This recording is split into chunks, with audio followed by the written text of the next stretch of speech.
بتلين إرتراويان سلام زدلي نا إرترا حزبن منجستن نسلام دوم مال كنقصلو لينا በትግራይ ውስጥ ከሚኖር ትግራዋይ በላይ በሰላም ወጥቶ መግባት የሚችል አፈሳ የማይካሄድበት በደሴ በጎንደር በባህር ዳር በአዲስ አበባ ቢሾፍቱ አዳማ አርባ ምንጭ ሐዋሳ ያለ ትግራዋይ ትግራይ ካለው ሰው በላይ ሰላም አለው። ሰላም ሽቷቱን ቁራት ናይዝ መደዝ ተኸታተልትና ሃመይ ጸንሑ ሎምና ምዝል ተለምደ አው ዝህሉ ኩነታት አዘራረቱ ለኹን ዛዓታት ሕዘር ቀሪያን ይኹን ነቻን ሓድሽቶም ኩልኹም ላይክ ሼር ሰብስክራይብ ጋር ይትርሶ እዚ ቪዲዮ ምን ታለኹም ሰክ ባጽሕ ላይክ ጋር ጀምሩ በተለይኒ ኤርትራውያን ሰላም ዝደሊ ና ኤርትራ ህዝብን መንግስትን ንሰላም ደው ምባል ክንቅጽሎሊና ጆኖሳይድ ንዝቀጽል ኃይል ኸዓ ኩሎም ጆኖሳይድ ዝቃወም ኃይልታት ከባቢና ዘለው አምሓራ ይኹን ኤርትራ ይኹን አጎብ ይኹን አፋር አጎን ህዝብ ትግራይ ኮኑ አጎን ሰራዊት እዚ ኮኑ ኸዓ በዘጋጣም እዚዩ መልእክትና ንሐልፍ ከይድገምና እንደሊ ዝሓለፈ ረስዕና ይኮነን ከይድገም ኣብ ቦርደር ኤርትራ ኢና ዘለና ግልጺ ሕና እንደሊ ሰላም ተጋሩን ኤርትራውያንን በሰላም ክነብሩ ሕጋው ክኾውኒ ሕና ሉዓላዊነት ብዝምልከት ናይ ኢትዮጵያ ምዃን ንፈልጥና ብሕጊ ሰይኮነ ፀገም ሰላም ግን እንደሊና ስለ ሰላም ዝደሊ ህዝቢ ኤርትራ በሰላም ክነብርና እንደለ ሰላም ዝደሪ ተኻሊ ብሕጊ ብስርዓት ይጻረየልና ጆኖሳይድ ተፈጺሙና እዩ እዚ ክቅጽል የን ዝብል ኃይል ግን ደው ይበል ደው ከም እንብል ካይና እንረጋገጽ ዘለና አመጨረሻ አሊና ናቱ ዘለና አመኸት ህዝብ ትግራይ ክንትጉረውና አሞዳታ ሓደ ነገር ክዛረብ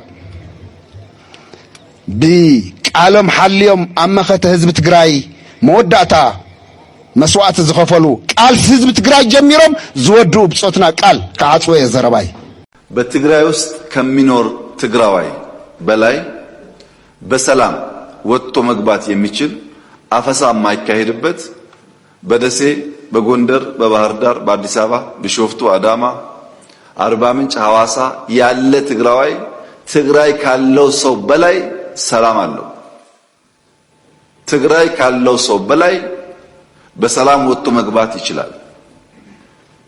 የሚያሳዝነው የጉዳይ ግን ትግራይ ብቻ አይደለም። አማራ አካባቢ የሚንቀሳቀሱ ኃይሎች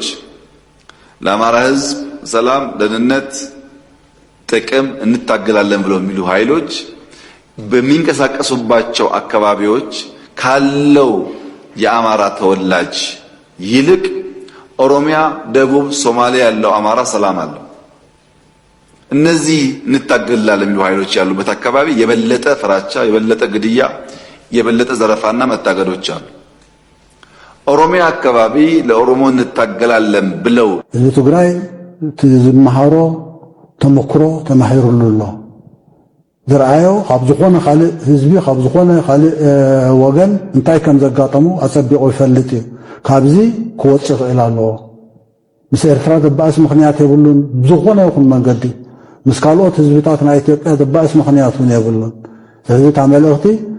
ዝኣኽለና ተማሂርና ኢና ኩልና ምስ ህዝቢ ትግራይ ኣይትኮነን ጥራይ ተማሂሩ ቅድሚ ዝኣገረ ግን ህዝቢ ትግራይ ካብዚ ዘለዎ መንቀራቕሮ ክወጽእ ይኽእል ኣለዎ ምስ ኤርትራ ዘባእስ ምኽንያት የብሉ ምስ ካልኦት ብሄራት ናይ ኢትዮጵያ እውን ዘባእስ ምኽንያት የብሉን ተመሊስና ናብቲ ናይ መጀመርያ ተስዓታት ዝነበረ ኣተሓሳስባ ናይ ኢትዮጵያ ፌደራላዊ ስርዓት በሎ ድላይካ በሎ ናበይ ገጹ ከምርሕ ከም ዝኽእል እዚ ሓለፈ 30 ዓመታት ዳርጋ ናብ 30 ዓመታት ዝቐረበት ወታደራዊ መራሕቲ ይቕይር ኣሎ ብርሃኑ ጁላ ብጌታቸው ጉዲና ክቕይሮ ከም ምዃኑ ፍልፍል ደደቢት ሓቢረናን ኣሎ ጌታቸው ጉዲና ብግጽ ካብ ማለት ኣይምለጠን ካብ ምሩኻት ካብ ብርሃኑ ናብ ጌታቸው ክቕይር ከሎ ጌታቸው ጉዲና እውን ምሩኽ እዩ ናይ ወደግ ምሩኽ እዩ ናይ ህወሓት ምሩኽ እዩ ብርሃኑ እውን ከም ምሩኽ እዩ ሞራል ሃልይዎም ንሰራዊት ትግራይ ንሰራዊት ኤርትራ ንሰራዊት ዓፋር ንሰራዊት አገው ቅማን ተማሓራ ንሰራዊት ኦሮሞ ንሰራዊት ሶማሊያ ክገጥም ዝኽእል ሞራል ዘለዎም መሪሕነት ኣይኮነን መብዛሕትኦም ቶም ጀነራላት ከም ትፈልጥዎ ሙሩኻት ጀነራላት እዮም ናብ ጌታቸው ጉዲና ክቕይረሉ ዝደልየሉ ምኽንያት እንታይ እዩ እቲ ሓደ ብርሃኑን ኣሞንጎ ብርሃኑን ኣብይን ኣፈላላያት እንዳሰፍሐ መጽዩ ናሰፍሐ መጽዩ ካልኣይ ከዓ ተጠቂሙ ወዲ እዩ ብርሃኑ ድሕሪ ሕዚ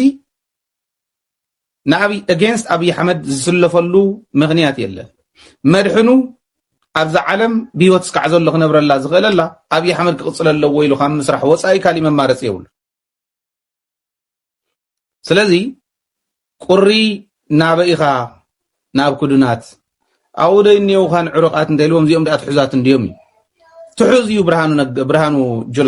ብርሃኑ ጁላ ካብ ናይ ኣብይ ኣሕመድ ድሌት ወፃኢ ኸይደ ይኽእል ሕዚ ጌታቸው ጉዲና ናይ ድህነት ወታደራዊ ድህነት ኮይኑ ዝፀንሐ እዩ ተወሰነ ናይ ትግራይ ከባብታት ተፍልጦ ኣለዎ እውን ዝበሃል የኡ ስለ ዝነበረ ነቲ እዚ ሰሜን እዚ ስለ ዝነበረ ነገር ግን ምን እዩ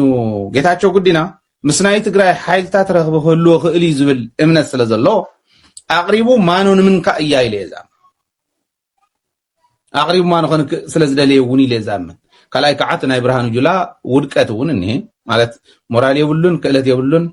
እዚኣቶም እውን ክኾኑ ይኽእሉ እዮም ስለዚ ወታደራዊ መራሕቲ ወታደራዊ ኣዘዝቲ ይቕይር ኣሎ እዚዩ ናይ ፍራስትሬሽኑ መግለፂ እዩ ኣብ ውሕጅ ኮንካ ኣብ ማእኸል ምስ ኣተኻ ፈረሰ ይቕየርን ከም ዝበሃል ሕዚ ኣብ ኩናት ከኣቱ ከሎ ፈረስ ክቕይር ወታደራዊ ድሕነት ይመርሕ ስለ ዝነበረ ይፈልጦ ኢሉ ጥራሕ ይመስለኩም ኣብ ውሽጦም ዘሎ ፍራስትሬሽን እዩ ብርሃኑ ጁላ ንኽእቱ ገይሮሞ እዮም እዩ ዝበሃል እምበር ወረቐት እውነት እዩ ልቆቑኒ ግደፉኒ ኢሉ ስለዚ ንብርሃኑ ብጌታቸው ጉዲና ከቕይሮ እዩ ማለት እዩ ካሊእ ካፍቶም ሚኒስትራት ዝበሃሉ ዘይእመኑ ማኖም ሰንከኦም ማሰ ዋይ أورام بلا يتلعيل تايلغا كان يلو تعبر يا الكادي دجاتا وغا ما يلغاس بقى دارغا واي تلغات بس الفيديو تلو معت لا كايو ديشتي كاغريكو بلدي هايلايت بايزو تانجرا انديا تا دومس قديم كندو الكتريك تخولي اي مسلني ما واي كذا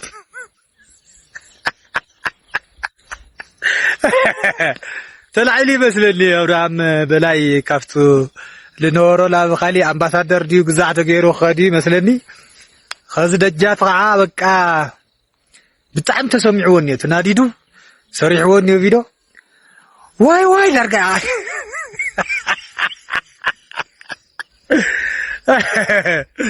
همزي ماسا يلغاس دا غالي لتسوقين ماسا يلس واي ريوادش تايتا فيديو غاوزوكم ماسا نابراهام بلاي زدبريا امني كابي كم زمصا بدنب نفلطينا اما على زلو حوحاتن ابدي سابا زلو حوحاتن نابراهام بلاي نموقع زيفنكلو امني يولون كولا منستر وني ناو زوريدو قليلكم الحلوني امباسادر غيرو كبعد خوصو يطلهم غدا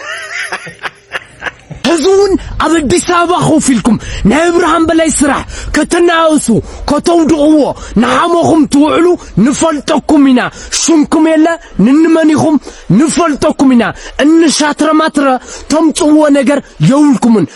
يا اوسو ديبند مخان زيت مچرشو بقى صقعتانيا نتحماقي خاز دوريكا يخدلو لاو كالي وانت صقع خالله تخالي وان دوريكا خدي أوزوها خوين كأوزوها تتدوري خاجن هزوها دوري كاي أول كسرات ديبنديت خون زحوي زيا مخرخ كارلي أويات جن بكا يد الدرجة بتاعما أويات هاجر كاني هاقوتي كم تاكم يا هذا حشهم لو رهم بلا باريركم لي